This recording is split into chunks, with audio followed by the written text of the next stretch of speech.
Sí, ese es el uso, de hecho, correcto en español de lo que es una convicción. Ellos tienen la convicción de que cualquier cosa que hagan va a pasar con ficha porque tienen esa impunidad.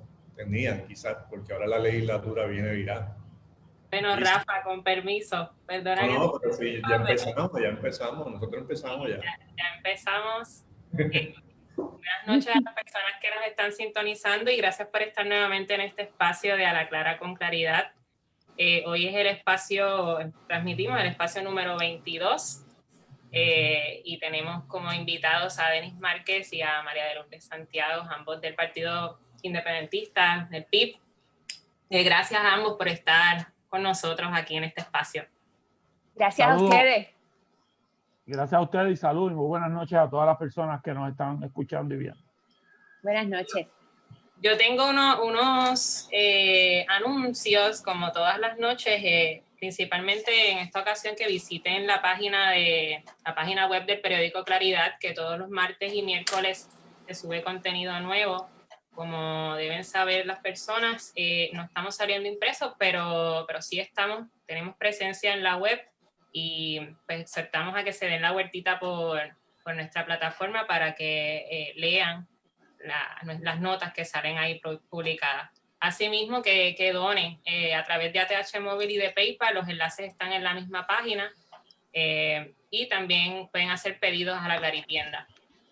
Bueno, Rafa decía antes de comenzar, tras bastidores, que estaba loco por hacer preguntas a nuestros invitados, así que Rafa, te cedo la palabra en esa primera ronda de preguntas.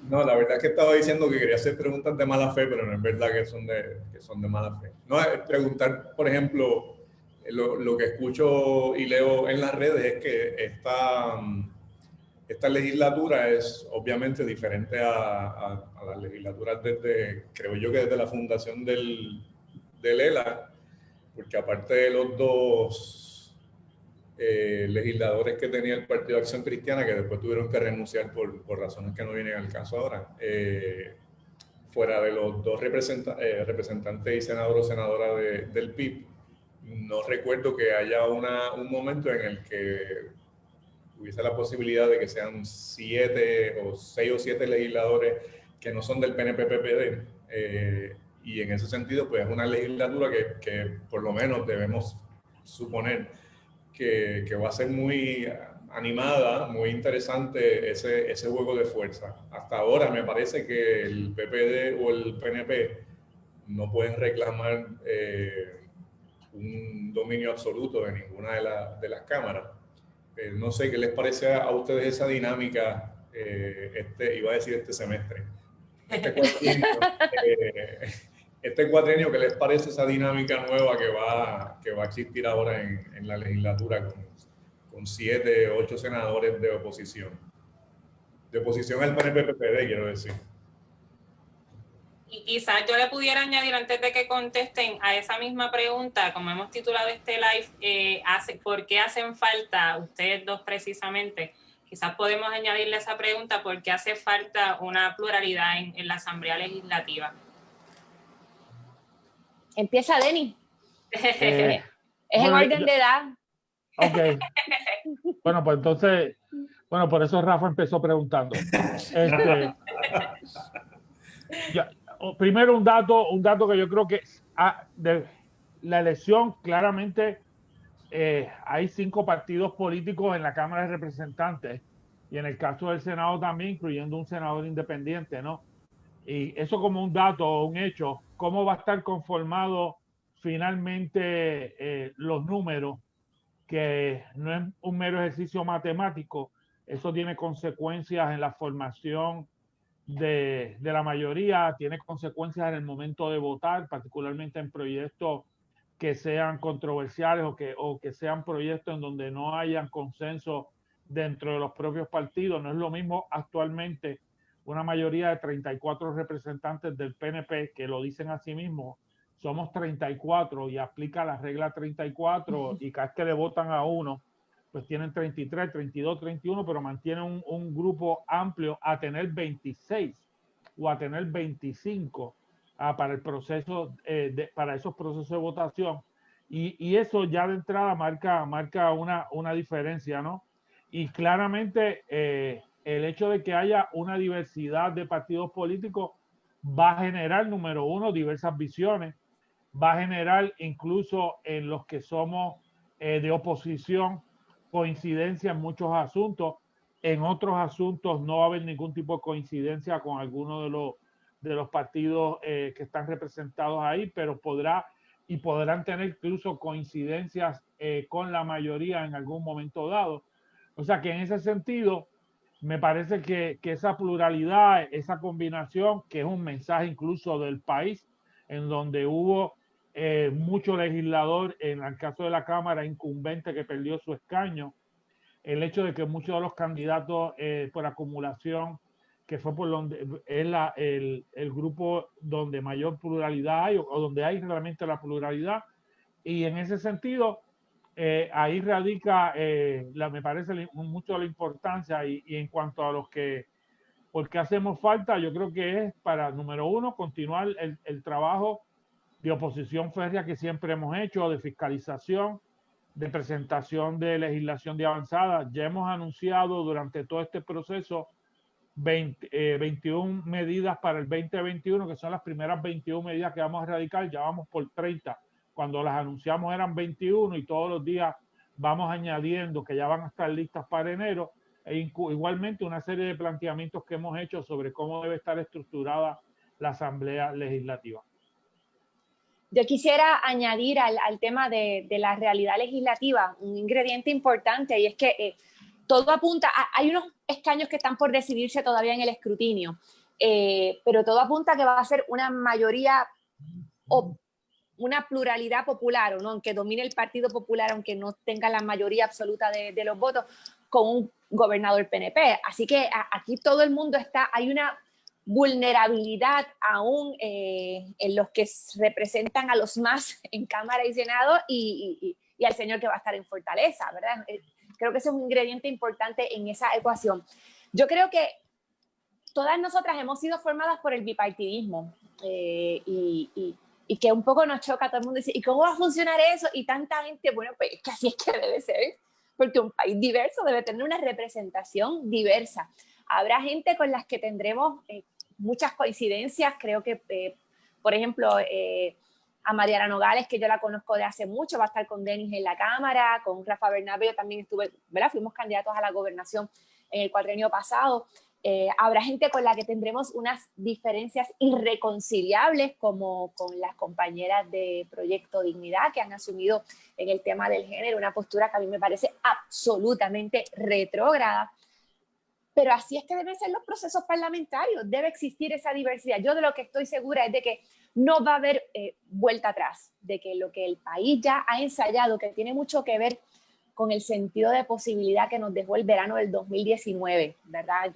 Yo no creo que uno pueda hablar de un solo episodio que sea decisivo, ¿verdad? Esto no es San Pablo en el camino de Damasco, que te caíste y viste la luz y de pronto todo se transformó. Yo creo que los procesos van creciendo uno sobre el otro, pero creo que eso del verano del 2019 dejó en el país un sentido de posibilidad que no teníamos, que ciertamente la generación que no vivió Vieques, que quizás es el precedente más comparable, es nuevo para esta generación.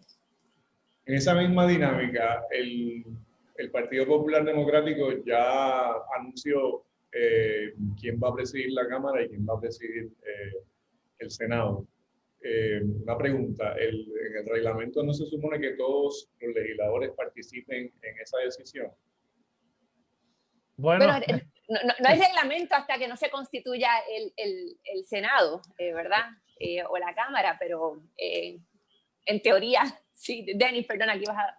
No, es que es eso mismo. En términos legislativos, teóricos, va a haber una votación el día 2 de enero, ¿no? Después de que se juramente como legisladores se conforman, esto un poco se conforman los cuerpos, preside la secretaria del cuerpo del cuatrienio anterior. En el caso de la Cámara es la Elizabeth Stewart. En el caso del Senado creo que es un secretario. Manuel Torres, toman el juramento y luego sería votación. Estas son decisiones políticas porque están planteando que tienen mayoría. Y y yo he dicho en múltiples ocasiones que habrá que esperar a ver cuál es realmente la composición final de la Cámara de Representantes. Hay como, yo creo que ya el precinto 2 de San Juan, no sé si todavía continúa en disputa, pero me parece que quedan algunos distritos que incluyen el del presidente incluso de la Cámara, pero incluyen la de que Lidia Méndez en la zona sur, en la zona oeste, en mi pueblo de Gurabo junto con Cagua. O sea que ahí hay y habrá que ver, pero teóricamente, legislativamente se lleva a cabo una votación. Lo que sucede es que hay una tradición de como el partido político que tenga mayoría decide quiénes van a ser los presidentes y ahora vi, por lo menos en la Cámara, no sé si en el Senado, que van a añadir una segunda vicepresidencia porque eso fue como un título de consolación a alguien este cuatrenio y lo van a repetir este cuatrenio ahora que viene de nuevo. Por eso es una tradición.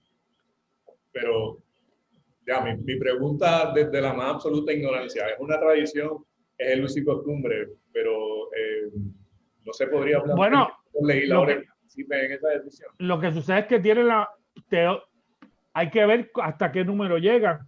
Si tienen la mayoría, se debería entender que irían a votar por bloque para elegir a su presidente y se lleva el acto de votación. El acto de votación se cumple con el reglamento, pero en términos políticos hay unas tomas de decisiones a base de unos caucus políticos. Si la pluralidad hubiese sido mucho más amplia en términos de crear otras concertaciones o otros procesos en donde hubiese habido mayor representación, cosa que me parece que va a pasar en las próximas elecciones, pues ahí el proceso de toma de decisión sería completamente diferente y habría que estar en un proceso político previo a ese día 2 de enero de juramentación y elección de los cuerpos directivos de la Cámara. Gabriela, me fui en un viaje de ella. Bueno, yo quería preguntar, y aquí también he visto algunos comentarios que ya la gente va haciendo y me gustaría que ustedes aprovecharan el espacio para quizás aclarar o visibilizar el trabajo que ha estado haciendo el PIB durante este proceso de escrutinio tan irregular. Quizás muchas veces por ahí se comenta que el PIB no ha sido tan vocal o no ha estado presente por ahí. Pues, quizás este espacio sirva para hablar sobre estos temas. Bueno, primero, yo no recuerdo ningún proceso electoral, a ningún comisionado electoral tan presente en los medios y tan en control de las controversias como Roberto Iván Aponte. Roberto Iván ha sido la estrella del escrutinio, es a quien los periodistas buscan, ¿verdad? Por la credibilidad que se ha ganado con su experiencia anterior, es quien ha hecho señalamientos muy puntuales, la controversia, por ejemplo, con el que acaba de renunciar, el director del escrutinio. Eso fue un asunto que trajo Roberto Iván. Nosotros tenemos las mesas llenas de funcionarios y funcionarias, gente que está allí, que viene de todas partes de Puerto Rico, gente que tiene experiencia, gente joven que llega por primera vez, que están allí voluntariamente porque creen en la importancia de este proceso y que están defendiendo los votos de todos y de todas. De hecho, en este fin de semana trataron de pasar gato por liebre, empezando el escrutinio de Guánica, sabiendo que el candidato independiente, que es el que llevaba la delantera, no tenía a nadie en sus mesas, ni había nadie a quien notificarlo. Y quien dio el paso al frente fue Roberto Iván Aponte, el comisionado electoral del PIB. Hay gente que me ha preguntado a mí que por qué yo no estoy allí. Pues caramba, porque es ilegal, porque ningún candidato puede siquiera asomarse al Coliseo por razones que deberían ser obvias para todo el mundo. Pero hemos estado no solamente haciendo los señalamientos ahora, yo creo que esto es lo fundamental. Mira, aquí no está pasando nada que nosotros no hubiéramos advertido. Hay que echar un poquito para atrás para la única vista pública que se hizo de un código electoral que se puso en vigor un par de meses antes de las elecciones. Yo estaba decomisionada hasta el mes antes en que se presentaran las candidaturas.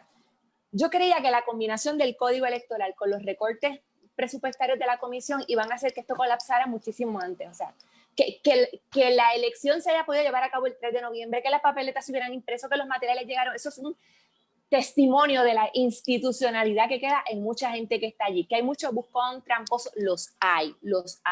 Pero también hay gente bien comprometida con el proceso electoral y hemos estado ahí en las mesas, hemos estado desde la oficina del comisionado y desde antes advirtiendo que esto era lo que iba a pasar con esa combinación de falta de recursos y el código electoral del PNP. Denis, ¿quisieras agregarle algo a eso?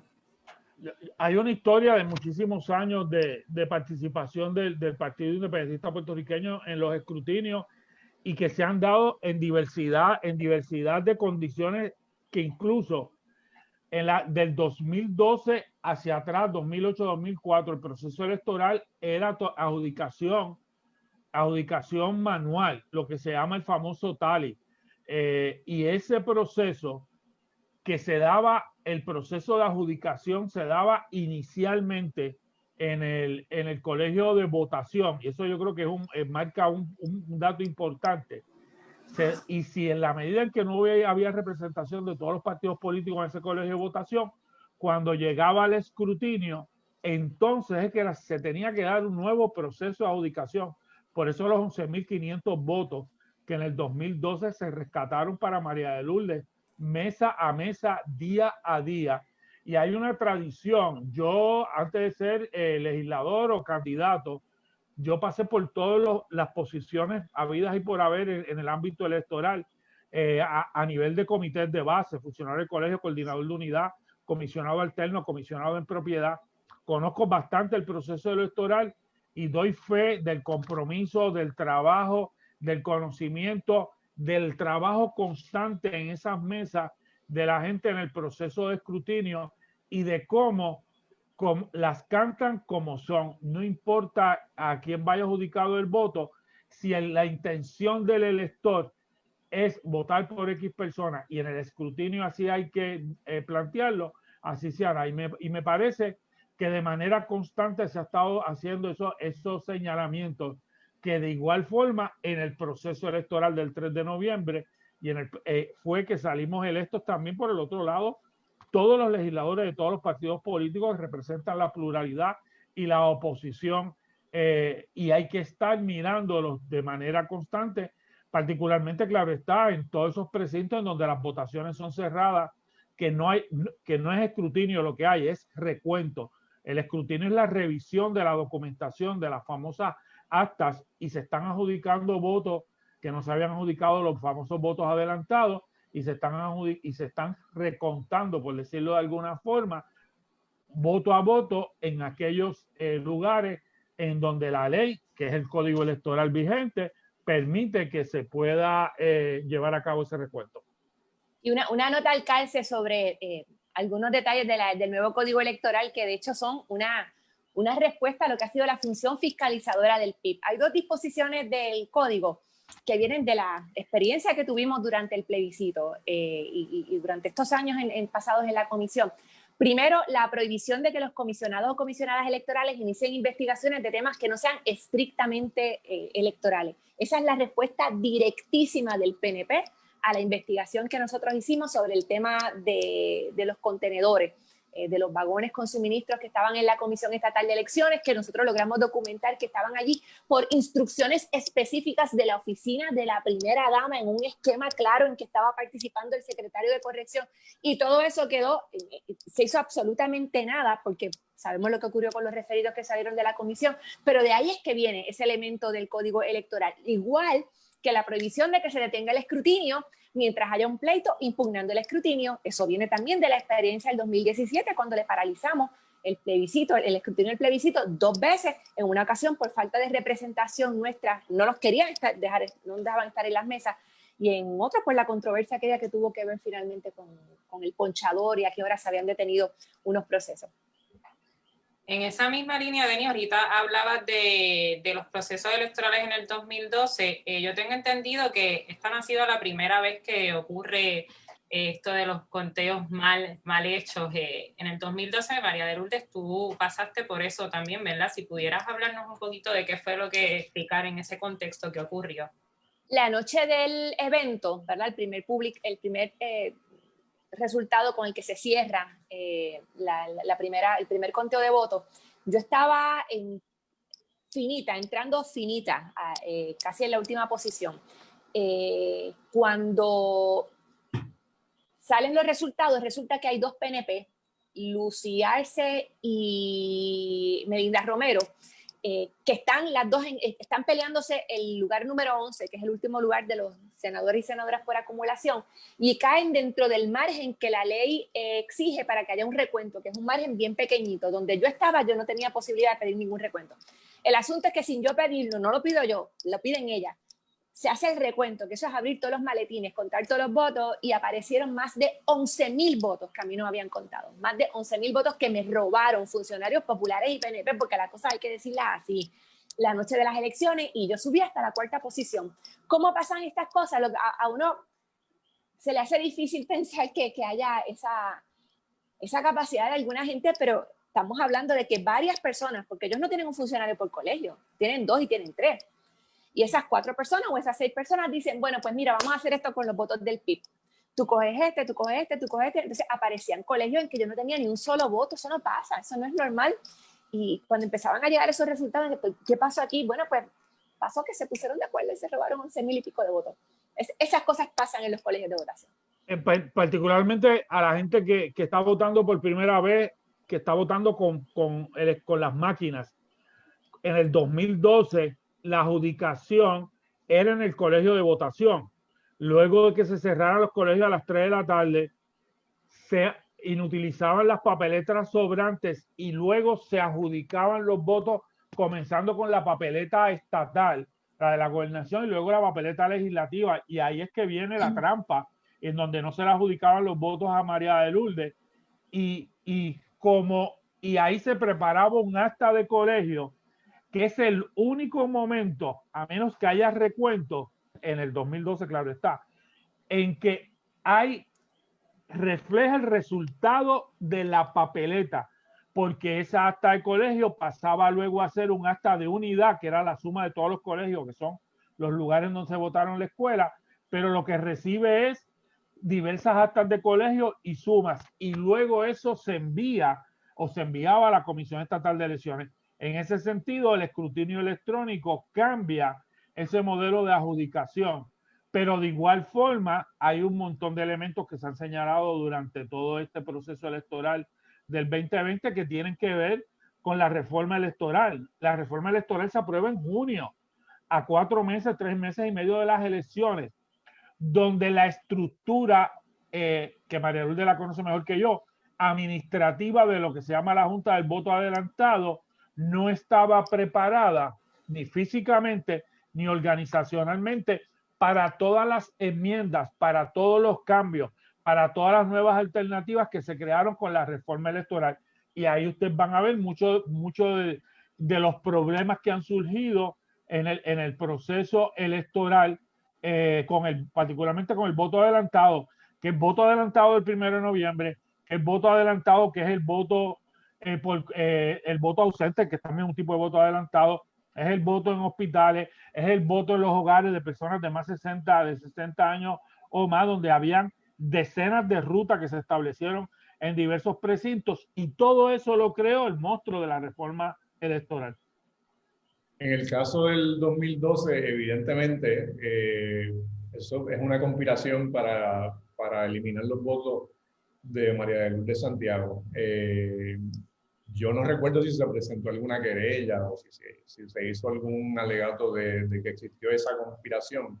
En estas elecciones eso ha sido bastante leído y visto a través de las redes sociales y a través de la prensa, alegatos de que ha ocurrido fraude y que hay un intento del Partido Nuevo Progresista, ¿no?, por decirlo claramente, de llevar a cabo fraude precisamente a través de los votos adelantados, donde según yo, obviamente no tengo ninguna evidencia, lo que he escuchado y he leído es que hubo 2 elecciones el 3 de noviembre, o se contaron 2 elecciones diferentes el 3 de noviembre, el día 3 de noviembre y el voto adelantado. En el voto adelantado aparentemente ganó el Partido Nuevo Progresista con un 60% de los votos.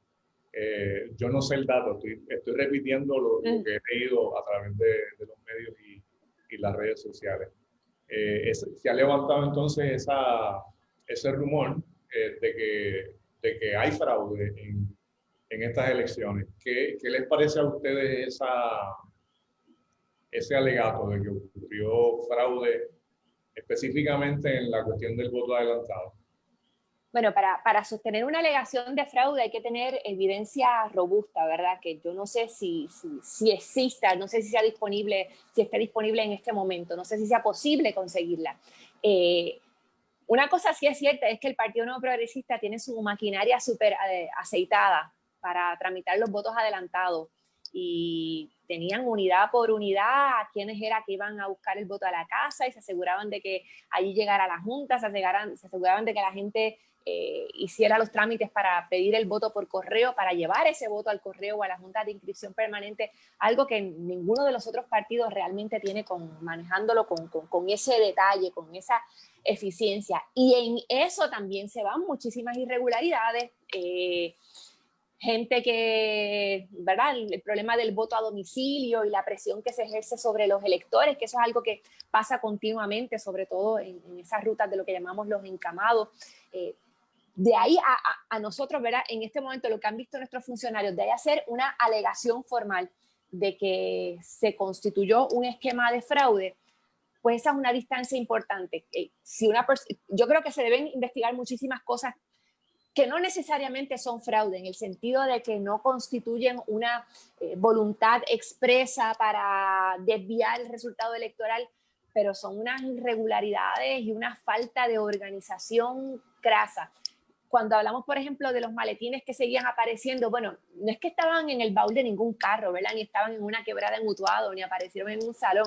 Oye, pero estaban allí en el Coliseo y no había habido la manera de identificar los que estaban y de verificar que entraran a las actas. Así que hay que tener, y por eso quizás alguna gente dice, ¿por qué el PIB no está también corriendo por ahí diciendo que hay fraude, que hay fraude? Bueno, pues porque creemos en este momento nosotros, la evidencia para demostrar jurídicamente un esquema de fraude, no sabemos si sea posible conseguirla en este momento. Pero perdona que insista, María de Lourdes. En el caso del 2012, 11.500 votos no se pierden de manera casual. Ahí obviamente había una intención de no contar los votos de María de Lourdes Santiago, tanto por el PNP como por el Partido Popular Democrático, porque los dos funcionarios, en teoría, ¿verdad? Están allí presentes. Eso no podría ser evidencia de fraude. Bueno, pero cuando estamos hablando de evidencia de fraude, tendría que ser que tendrías que identificar exactamente en qué unidad, dónde fue cada uno de los votos, quiénes fueron las personas. No es tan sencillo, ¿verdad? Porque tampoco es que fueron 500 en una escuela, ¿verdad? Es un esquema que se dispersa a través de toda la isla. Ya. Es decir, que podríamos decir que había malas intenciones, pero no había una conspiración.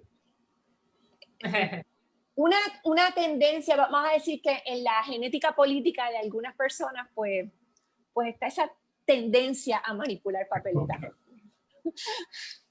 Una mala intención.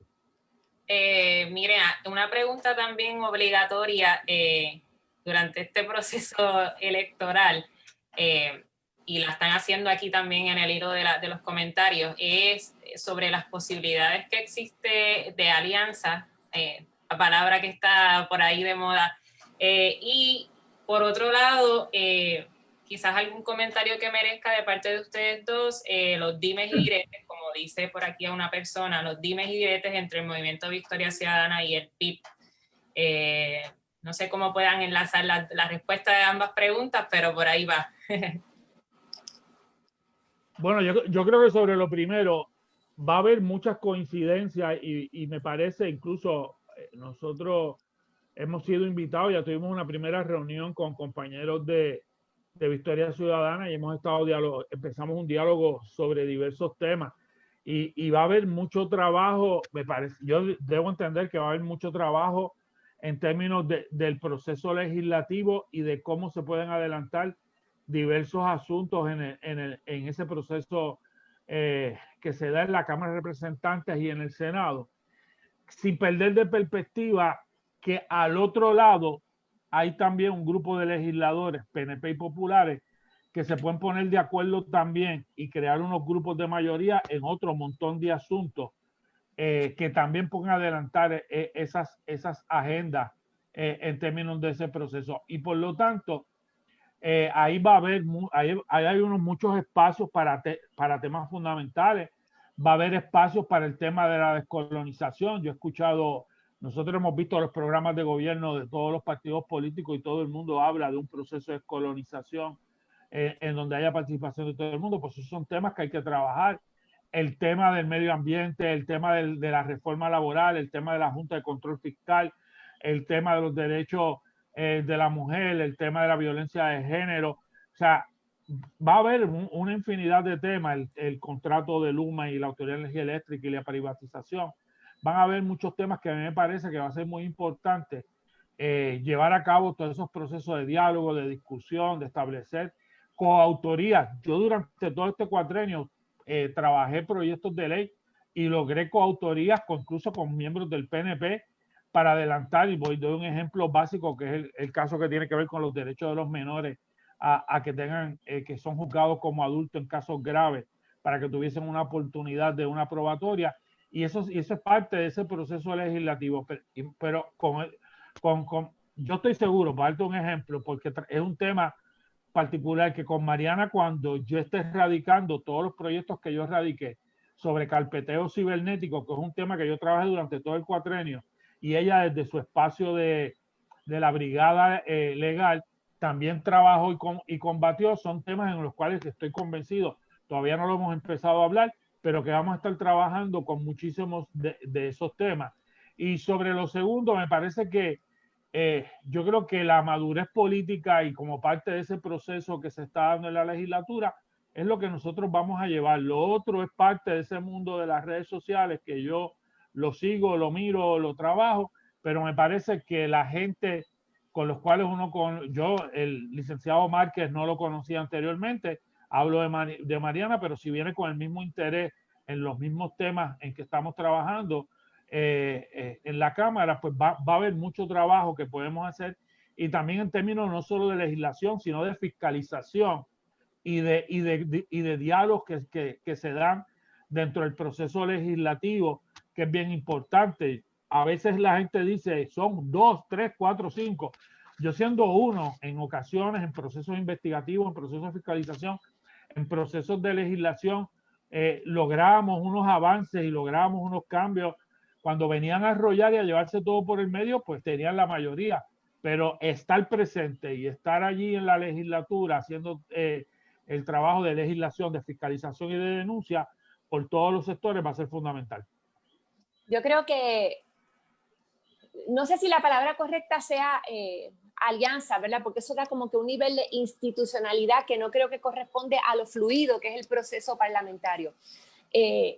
Pero creo que sí va a haber concertaciones, acuerdos, coincidencias, y que esto va a permitir que temas que el PIB por mucho tiempo ha estado pastoreando en solitario vayan ganando más tracción. Mira, el ejemplo clásico me parece que es el tema de la salud pública y nuestro proyecto de un plan nacional de salud que Denis radicó este cuatrenio como el proyecto de la Cámara 1253, que no solamente es un seguro, es que yo lo he leído muchas veces últimamente, no es solamente que sea un seguro de salud de acceso universal con una cubierta básica para todo el mundo, sino también un nuevo engranaje para la salud pública.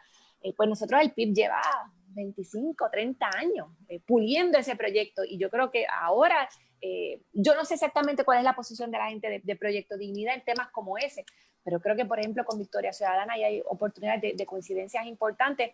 No te digo que es que eso vaya a hacer que el proyecto se apruebe ahora, porque como decía Denis, vamos a tener el frente reaccionario también activado, pero creo que esto va a permitir avances importantes en ese tipo de temas. Rafa. ¿Qué cosa? Estoy tratando de ver las preguntas que pone la gente en la página y pensar a la vez y no puedo. Trato, todos los programas trato, pero no puedo. ¿Qué cosas específicamente se pueden hacer desde la legislatura para enfrentarse a la Junta de Control Fiscal? Nosotros habíamos empezado ya, digo nosotros, pero siendo durante este cuatrenio, Denis en la Cámara y Juan en el Senado, con la medida para acabar con la concesión de fondos, que son los que permiten la operación de la Junta. Yo creo que además de ese tipo de confrontación, el espacio legislativo tiene que ser un campo de batalla constante y crear fricciones que son necesarias. Yo no sé hasta dónde le dé el ánimo a los otros. Cuando digo a los otros me refiero a populares y PNP, porque uno dice, por ejemplo, el proyecto del 1674, que radicaron ahora para concederle a Pedro Pierluisi las facultades para convocar a una consulta de estatus cuando le parezcan los términos que quiera. Oye, para eso sí se envalentonan con la Junta, ¿no? Y tienen como que un párrafo así de grande diciendo, no vamos a permitir que la Junta de Control Fiscal intervenga con esto por tal y tal y tal razón. Yo creo que hay que seguir alimentando esas iniciativas de aprobación de legislación que sabemos que van a ser causa de confrontación con la Junta. Y yo creo que ese asunto de la confrontación, voy a dar un ejemplo específico, ¿no? Juan radicó la famosa resolución conjunta de quitarle el presupuesto a la Junta. Eso se aprobó en el Senado. En la Cámara nunca se aprobó. Yo insistía, incluso fue de las pocas ocasiones en que yo pedí el descargue de un proyecto, y fue ese. Pero en un momento dado, cuando se iba a aprobar un presupuesto, yo me levanté en mi turno y planteé una enmienda, que era que la línea número tal se eliminara a cero, y era quitarle el presupuesto a la Junta. El PNP me derrotó y por lo bajo se me acercaron, queremos votar contigo, pero no podemos. Y eso son cosas. Y todo el Partido Popular votó conmigo, que ahora dicen que van a estar en mayoría y que incluso todos los que votaron conmigo van a ser el nuevo liderato.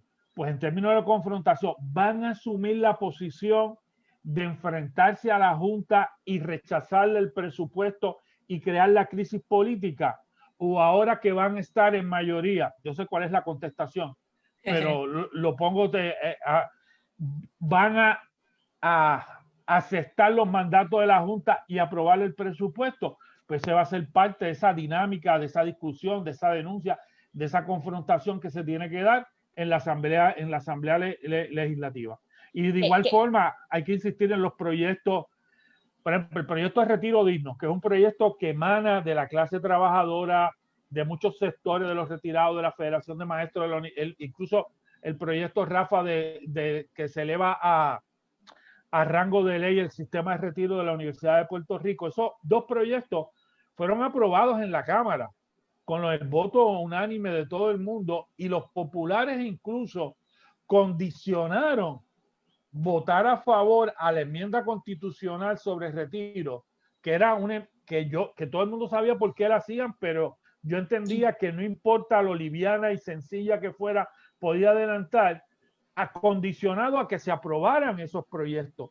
Pues ahora que van a estar en mayoría o en pluralidad, o veremos a ver cómo se conforma esto luego en las navidades del escrutinio, pues vamos a ver qué posiciones asumen sobre esos proyectos que son tan importantes. ¿Qué? Ahí tenemos a del Curte. Perdón, es que tenía a mi hijo aquí hablando. Yo quería añadir a lo que estaba diciendo Denny, que es importante también que sepamos, oye, que el Capitolio, la Asamblea Legislativa, no va a ser el campo de batalla definitivo contra la Junta de Control Fiscal. Es un espacio para generar confrontación, pero quien se crea que la Junta es como este ogro que podemos todos juntos, no, solamente mediante legislación o mediante el gesto de confrontación, no. Junta, colonia. O sea, si perdemos ese vínculo, entonces se cae en el desenfoque total. Y por eso, paralelo a esas formas de confrontación con la Junta, tiene que haber proyectos de descolonización que generen, que nos conviertan en un problema para Washington. Tenemos que crear esta crisis. Si nos quedamos esperando diciendo, ay, la Junta le quita el presupuesto o aprueba el no. Todas esas cosas son importantes. Eso va abonando al incendio que hay que crear.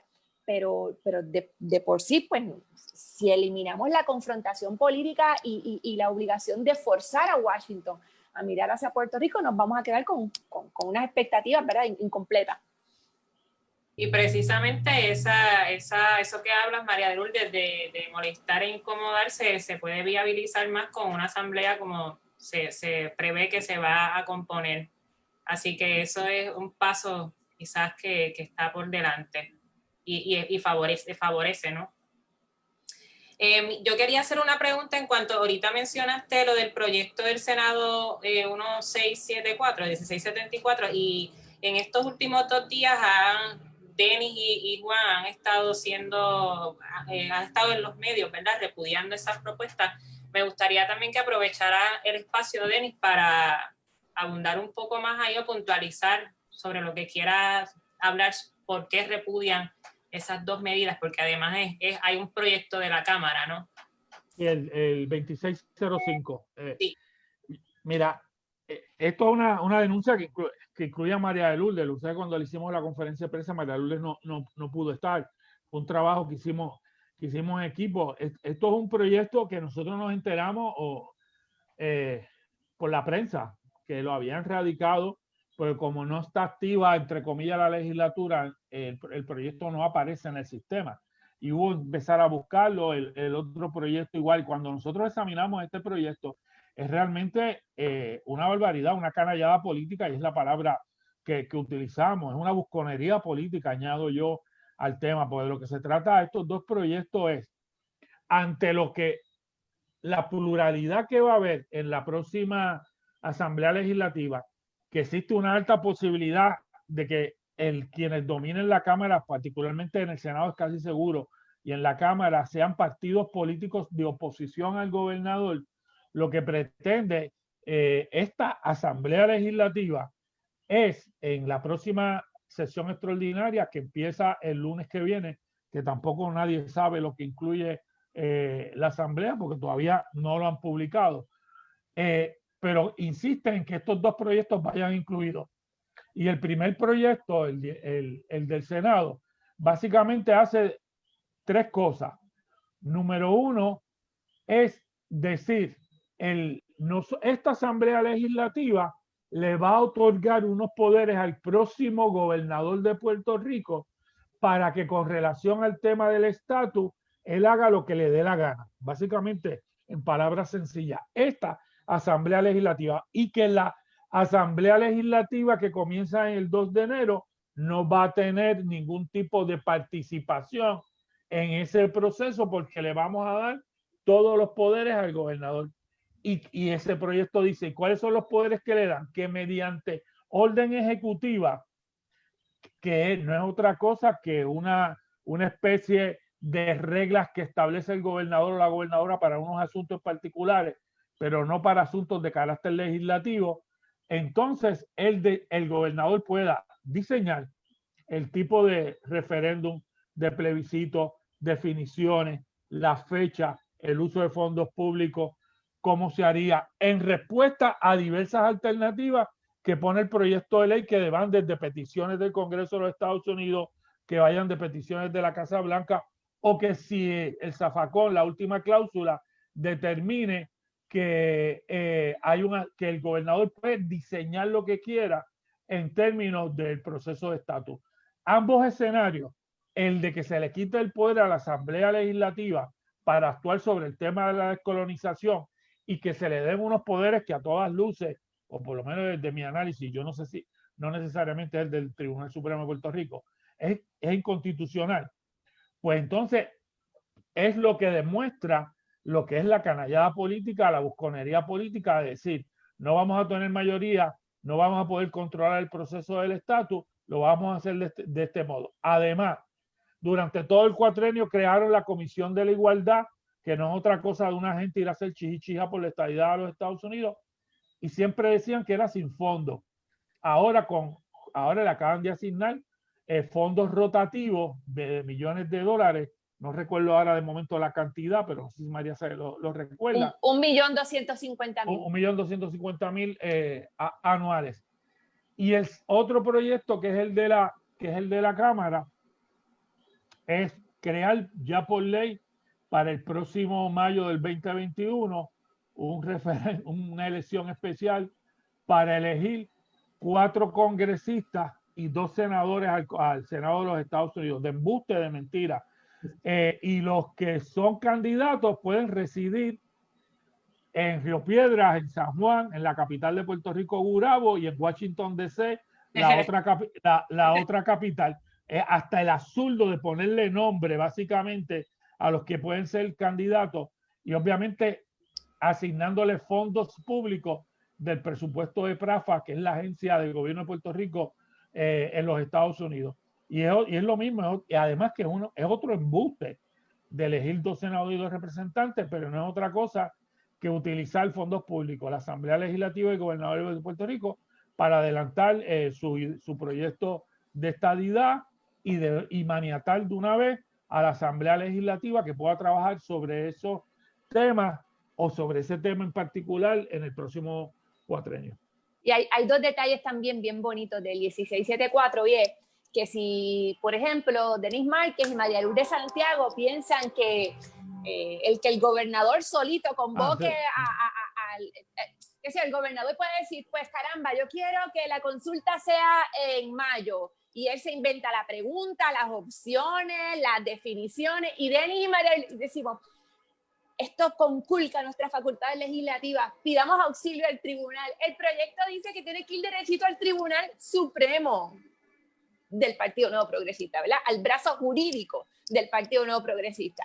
Y además de eso, se encarga de preservar dentro de ese proyecto todas las cosas que han traído problemas ahora, de lo que estamos hablando ahora mismo, del proceso electoral, el reguero del voto adelantado, la prohibición a tener el escrutinio, toda, previendo que pudiera aprobarse otro código electoral, ¿verdad? Que se derogara el código electoral actual. Pues entonces incorporan todos esos tumores malignos del código que hemos estado padeciendo durante este proceso, para que sigan vigentes en la consulta a la que Pierluisi llamará cuando le parezca y en los términos que le parezca. Pero ante esa barbaridad se supone que bajemos el tono, que seamos un tono amigable, y que se no nos digamos marchita que, la flor de fortaleza, sí. Que no digamos que es una barbaridad, una busconería, una canallada, que realmente... Y entonces, como el país está con tantos temas a la misma vez, es un tema que nosotros tampoco lo identificamos, lo denunciamos, porque es realmente grave lo que pretenden hacer con todo ese proyecto. Y además, incluso la construcción del proyecto, además del tema, la forma en que lo construyen, la forma en que enmiendan leyes para que no se apliquen leyes que luego se podrían cambiar, la jurisdicción de los tribunales, como señalaba María de Lourdes, los poderes al gobernador, que nunca se ha visto eso en la historia de Puerto Rico, realmente demuestran que es una barbaridad, y es el primer, o por lo menos yo creo que es el primer enfrentamiento ya del gobierno del Poder Ejecutivo a la nueva Asamblea Legislativa. Cándida Coto pregunta por aquí, la periodista de nuestro periódico, ¿qué diría entonces la Junta sobre esa asignación de fondos?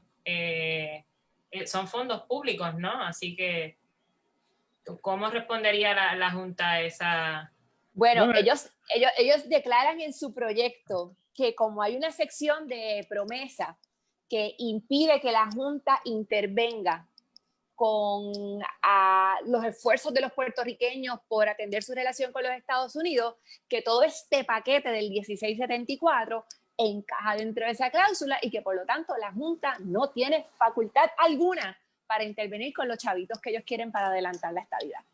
Al fin y al cabo, la interpretación sobre qué haría la Junta con esto, más allá de una interpretación legal de la ley promesa y de los poderes de la Junta de vetar legislación en Puerto Rico, porque los tienen, es un asunto que ellos políticamente hablarían con la Junta y porque son parte de esas negociaciones con ellos. Habrá que ver cómo se daría eso de aprobarse, que todo indica que hay interés en que se apruebe en esta próxima sesión extraordinaria.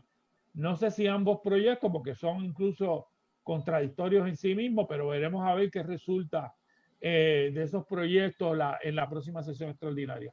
¿Y desde cuándo se pudiera empezar a actuar para impedir eso, si de alguna forma? Porque de la misma manera que ellos ya están presentando proyectos... Desde ya, número uno, nosotros hicimos, como señalamos, la denuncia. Alertamos al país, hicimos todos los planteamientos, lo estamos discutiendo claramente. Número dos, el compañero Juan Dalmau se quiere reunir con todos los candidatos a la gobernación en las pasadas elecciones para traerle este asunto para que también asuman posición. Número 3, viene una sesión extraordinaria y claramente pues Juan va a estar en el Senado y en la Cámara y lo vamos a estar combatiendo. Número 4, de aprobar el proyecto, estaríamos en enero, María Lourdes y yo, radicando las primeras semanas legislación para derogar esa ley, ese proyecto, si se convierte en ley, para derogarlo. Y en el interín, luego de que el gobernador ejerza los poderes que le da toda esa ley, pues también hay otros espacios jurídicos, tribunales, políticos, que habría que ver en su momento dado que también que se puedan utilizar. Son todos, digo, y hay todos, y la calle, obviamente. Y la calle, sí. Claro, yo creo que es bien importante que nosotros nos manejaremos en el cauce legislativo, pero aquí la calle tiene que ser un espacio también de confrontación continua. Y tenemos, y no solamente para oponernos a cosas como el 1674, cuando se convierte en ley, también para exigir lo que es otro de nuestros compromisos principales, cosas como la derogación de la reforma laboral, ¿verdad? Es importante, nosotros pues, cumplimos presentando el proyecto y uno da la pelea allá adentro, pero esos son temas que tienen que continuar llevando a la gente al reclamo en la calle. Preguntan por aquí también que hasta cuándo ustedes pueden presentar proyectos y hasta cuándo su función está vigente en este paso de batón, digamos. Los proyectos que los senadores y legisladores actuales pueden presentar, hasta cuándo están vigentes. Todos los proyectos de ley que radicamos este cuatrenio, tanto Juan como yo, que en su inmensa mayoría fueron los mismos, porque los que se trabajan en mi oficina, mi equipo, que trabajamos con mi equipo de trabajo, los enviábamos al Senado y se radicaban en el Senado y viceversa. Esos proyectos tienen vigencia hasta el 31 de diciembre. El 31 de diciembre mueren, pero todos esos proyectos, bueno, no todos, un grupo de ellos, porque son 300 y pico, ya estamos comenzando. María Lourdes y yo nos reunimos semanalmente con el equipo de trabajo de nosotros y ya se tienen adelantado alrededor de 25 proyectos, ya están listos para volverse a radicar, que van desde la derogación de la reforma laboral, pero la derogación de la reforma laboral no es derogar una ley, es ir ley por ley, donde se afectaron los derechos de la clase trabajadora e ir devolviendo derechos, eliminando barbaridades que incluyeron. El proyecto del plan de salud también está adelantado, proyectos como el proyecto de la ley de costa, que le dieron informe positivo en la Cámara este cuatrenio, pero no se aprobó, retomarlo también, el asunto de la ceniza, el asunto de la desconexión digital, el anuncio del carpeteo. Esos son los que hemos radicado este cuatrenio, que se vamos a radicar con un grupo de proyectos nuevos que estamos trabajando, que no hemos radicado este cuatrenio, y algunos de ellos me parece que María Lourdes puede explicar, porque son temas que María Lourdes ha estado planteando en la reunión y que ya estamos trabajando. Con el tema de las cenizas, por ejemplo, tenemos una encomienda particular, porque el Departamento de Recursos Naturales anunció que a fin de este mes va a estar aprobando el reglamento para la disposición de las cenizas, y si es en los términos del que sometieron, ¿verdad? El borrador sobre el cual se emitieron comentarios, es un reglamento bien flojito que tiene como que 15 dispensas para ese, es como que pues no tienen, deberían hacer esto, pero si no quieren no lo hagan, ¿verdad? Ese es básicamente el tono que hay en el reglamento, así que para nosotros va a ser un proyecto importantísimo. Si así es que, si es en esos términos que lo aprueba Recursos Naturales, entonces ir por la vía legislativa para imponer restricciones más severas a la manera en que AES va a estar disponiendo de las cenizas en Puerto Rico. Porque, por ejemplo, en el reglamento dicen cosas como que, y si AES descubre que contaminó un acuífero, pues no tiene por qué decírselo a nadie. Cosas así. María Lourdes, la monitoría de educación especial me parece que es importante. Yo he trabajado por mucho tiempo el tema de educación especial, y aquí pues hemos visto cómo el tribunal ha asumido una actitud de manos afuera y de que conmigo no es. Aquí la jueza que está a cargo ahora mismo, el año pasado, por ejemplo, esperó a que se acumularan como 18 mociones, literalmente, para cuadrar su informe de fin de año. pero el tribunal le ha fallado gravemente a los niños y niñas de educación especial en el tema de lo que está pasando con la pandemia y la falta de servicios. El tribunal está mirando para el techo, y una de las cosas que yo quisiera es que a través de la Asamblea Legislativa se hiciera una monitoría legislativa permanente, donde se llamara capítulo a los responsables del incumplimiento, que todo el mundo sabe quién es, todos los que estamos en educación especial sabemos quiénes son. Entonces aquí el tribunal, mira, aquí todos los viernes llaman a las vistas en la sala de familia a las personas que tienen que alimentar a los menores y no cumplen con su obligación y van a la cárcel, ¿verdad? Eso pasa todos los viernes. Pero entonces los derechos fundamentales de los niños y niñas de educación especial los violenta el que les dé la gana en el departamento y nunca nadie ha tenido que pagar ninguna consecuencia. Yo creo que el mínimo tiene que ser la exposición pública y una monitoría más severa que la que está haciendo el tribunal, que se basa básicamente en los papeles que el departamento le parece que debe estar presentando. Yo tengo varias preguntas que me hacen a través de mi cuenta personal de Facebook, porque no puedo leer en el periódico de Claridad. Hay un planteamiento que no puedo decir que es mayoritario, pero alguna gente lo plantea, y es que el crecimiento histórico del Partido Independentista puertorriqueño en el 2020 está sustentado sobre el alejamiento al independentismo. No lo estoy diciendo yo, estoy leyendo comentarios que veo aquí, ¿verdad? Y otro planteamiento que se hace, que lo quiero repetir, es que la razón o por qué deberían estar los legisladores del PIB en la legislatura es evidente por el trabajo que han hecho consistentemente, y sobre todo Denis Márquez y María de Santiago, con el trabajo que han hecho, pues no hay ni siquiera que contestar la pregunta, y está el trabajo. ¿Qué les parece esa idea de que el aumento notable, yo creo que fue de hecho el único partido que aumentó su cantidad de votos en términos porcentuales, ¿verdad? Fue el PIB de manera dramática, pero la tesis es que Juan Dalmau se alejó del discurso independentista. Honestamente me parece absurdo, pero mucha gente lo dice. ¿Ustedes tendrían algo que decir al respecto? La vicepresidenta del partido tiene la palabra. No, y también como candidata anterior, ¿verdad? Porque es que un poco se da, Rafa, lo de palos y bogas y palos y no bogas. Cuando yo fui candidata, el drama era, pero es que esa mujer no va a dejar de hablar de la independencia, eso, todo el tiempo el estatus, bueno, el lema de mi campaña era Juntos por la Independencia y por un cambio de verdad, y la frase que se popularizó fue lo de a la Junta ni un vaso de agua, ¿verdad? Que es algo con un contenido muy fuerte de estatus. Entonces llega Juan con una imagen mucho más liviana, más simpático, con el poder de la ceja, ¿verdad? Que yo creo que es el trademark de Juan, y la cosa de cómo brega con las redes. Y hay quien dice, no, pues entonces no puede ser, ese es lo que estás ocultándole. Bueno, Juan fue candidato por el Partido Independentista puertorriqueño. No, hombre, me hizo parece bastante significativo. Que parece, ¿verdad? Como que quiere decir algo.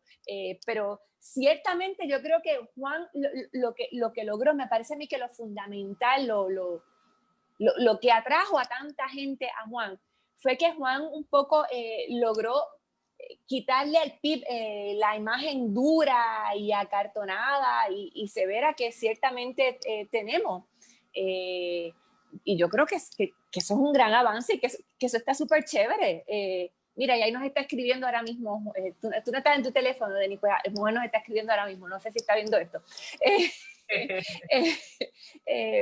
Así que yo creo que eso fue lo que realmente cautivó a mucha gente, junto con unas condiciones bien distintas. Yo creo que en estas elecciones del 2020 se acumuló la desesperanza y el desamparo que ha sentido la gente tras los huracanes, tras los temblores, con la pandemia, más de una década en quiebra, el dolor de cada familia por el exilio de gente que queremos. Yo creo que se creó una disposición de la gente a decir, hasta aquí llegamos, hasta aquí trazamos la raya.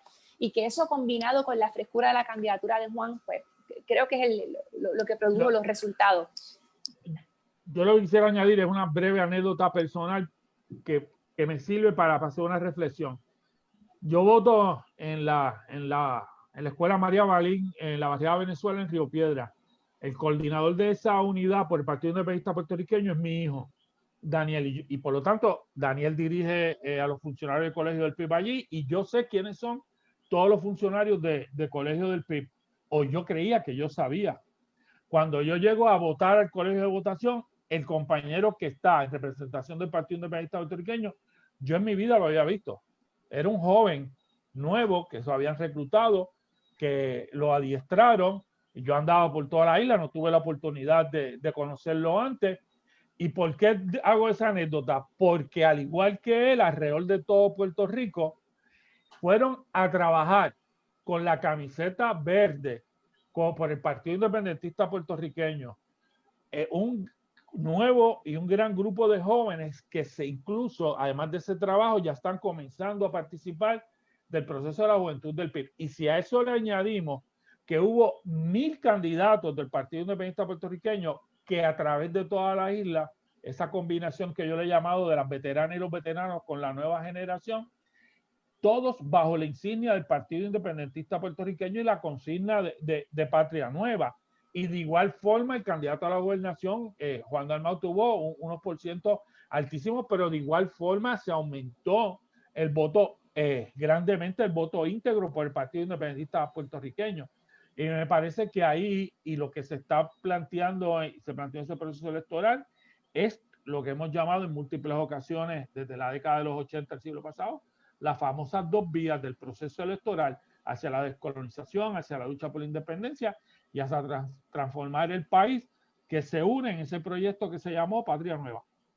Hay una tesis que no está aprobada, pero la puedo presentar, y es que el Partido Independentista Puertorriqueño tiene momentos de auge históricos a partir de la radicalización política, no necesariamente partidista, en general en Puerto Rico. Por ejemplo, en 1952, después de la revuelta nacionalista, durante el proceso de Vieques, el PIB también aumentó grandemente su caudal de votos, y ahora en el 2020, después del verano de 2019, pues también aumenta significativamente su cantidad de votos.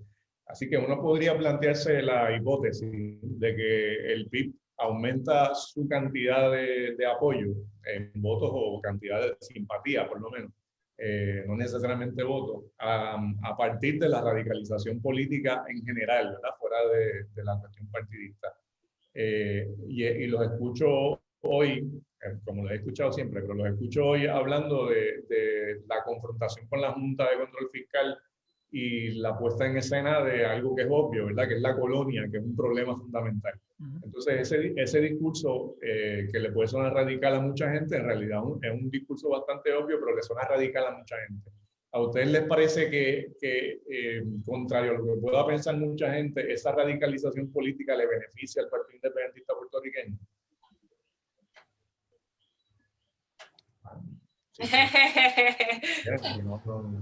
Perdona, es que me perdí parte de la pregunta porque... Perdón, es que tengo a mi hijo con un episodio de asma y estoy bregando con toda la vez, así que... Yo estaba esperando por María de Lourdes. No, yo es que vi un gesto que pensaba que María Lourdes le iba a hablar y dije, mira, yo creo que llamarlo radicalización es una forma de llamarlo. Yo creo que nosotros hemos sido consistentes en múltiples temas que para sectores del país se le puede llamar radicalización, se le puede llamar... Sí, perdóname, Denis, no me refiero a radicalización del PIB, me refiero a una radicalización en general en Puerto Rico, no necesariamente partidista. No, y que me parece que obviamente las circunstancias, y vamos a partir del verano del 2019, establecieron y se vio reflejado en el proceso electoral, ¿no? Y lo fuimos planteando desde el verano del 2019. Yo recuerdo que cuando planteamos que todos los partidos políticos teníamos que aprender de ese proceso. Y yo creo que nosotros, me parece que en cierta medida o en gran medida aprendimos mucho de ese proceso. Y yo creo que lo que ha pasado en el país, las bases que se han sentado, porque si bien es cierto, ha habido momentos históricos, como usted ha señalado, importantes en la historia de Puerto Rico, no se han reflejado o no se reflejaron como uno hubiese querido en el ámbito electoral. Porque no es comparable o no es comparable, debo decir, en algunas instancias estas elecciones con muchísimas o de las elecciones anteriores. Y me parece que marcan una ruta de que esos temas, de que esos asuntos, de que esa indignación, de que ese cuestionamiento que hay en la sociedad de múltiples sectores en el país, se pueden reflejar políticamente, se pueden reflejar electoralmente, pero hay que continuar trabajándolo. A mí me parece que hay una ruta de trabajo de seguir trabajando múltiples temas en Puerto Rico y seguir insistiendo en que ahora que aún preservan, aunque menguadas unas mayorías o unas pluralidades en Cámara y Senado, el PNP y el Partido Popular, y una gobernación, no es el mismo escenario, e incluso no es el mismo escenario del gobierno, de lo que llamaron el gobierno compartido del 2004, que era un gobierno compartido de ellos, ahora un gobierno compartido de diversos sectores y con altos cuestionamientos y con una debacle electoral de ambos partidos en sus porcientos de votación y la pérdida de muchos escaños. Y me parece que en ese contexto, todo lo que tú llamas esa radicalización de muchos sectores, hay que seguir trabajando, seguir impulsándolo en términos del proceso de lucha social, de la lucha en la calle, de los procesos de las luchas sindicales, de las luchas ambientales y, claro está, del proceso legislativo y del proceso político eleccionario. Yo creo que también es importante en ese proceso del país esta nueva generación y reconociendo que claro. sé que en el caso del PIB también hubo mucha gente mayor, porque Denis y yo hacemos mucha campaña en la calle hablando con la gente y gente mayor que decía no me voy. No somos de los mayores, pensé que ibas a decir. Pero mucha gente, qué sé yo, 60 y pico, 70 y pico, que cambió su forma de votar y yo creo que eso es un fenómeno importante también. Pero creo que tiene mucho que ver el que la generación de primer voto ahora y los que vienen tras ellos son jóvenes que crecieron sin la ilusión del ELA que se ve, sin la posibilidad de prosperidad material, de hecho, asumiendo dolorosamente, muchos de ellos, que van a tener que dejar el país porque aquí no hay nada para ellos. Entonces, yo creo que eso crea un marco social bien distinto al del espejismo, de la aparente plenitud del ELA, ¿verdad? Que fue como creció nuestra generación. Bueno, Corillo, pues yo creo que ya hemos finalizado la hora. Siempre decimos que es una hora, ¿verdad?, para cumplir con el tiempo y lo que decimos. Pero se quedan varias preguntas por ahí en el tintero. Quizás para una próxima ocasión podemos reunirnos. Así sea. Yo les agradezco a ambos, a María de Lourdes y a Denis, por estar aquí con nosotros, junto a Rafa y junto a la gente que ha estado haciendo comentarios y pendiente a la conversación. Nada, y siempre nada, mi agradecimiento a ustedes, siempre la solidaridad con Claridad, que incluso durante todos estos últimos años me dieron la oportunidad de escribir de manera, cada cierto tiempo, de manera constante, ¿no? Como un columnista, para llevarme nuestra posición, mi mensaje, que también es como un proyecto político también importante para el país, que siempre cuenten con nosotros y toda nuestra solidaridad. Muchísimas gracias. Sí. ¿Ah? ¿Cómo es? Que María de Lourdes Santiago también escribió unos bestsellers en Claridad. Y quisiera seguir colaborando más y agradecemos de verdad la oportunidad y a la gente que nos ha acompañado en esta transmisión. Bueno, pues saludos siempre. Antes diciendo también, recordando que visiten la página, como dije al principio, nuestra página web, que actualizamos noticias todos los martes, y allí mismo que se solidaricen con el periódico donando a través de PayPal o ATH Móvil o con la Claritienda, solicitando algún artículo de la Claritienda. Todo eso se puede hacer a través de la página web de nosotros. Que por ahí está el enlace en los comentarios. Así que bueno, sin más, muchas gracias. Buenas noches. Buenas gracias noches. a ustedes, buenas noches. Buenas noches.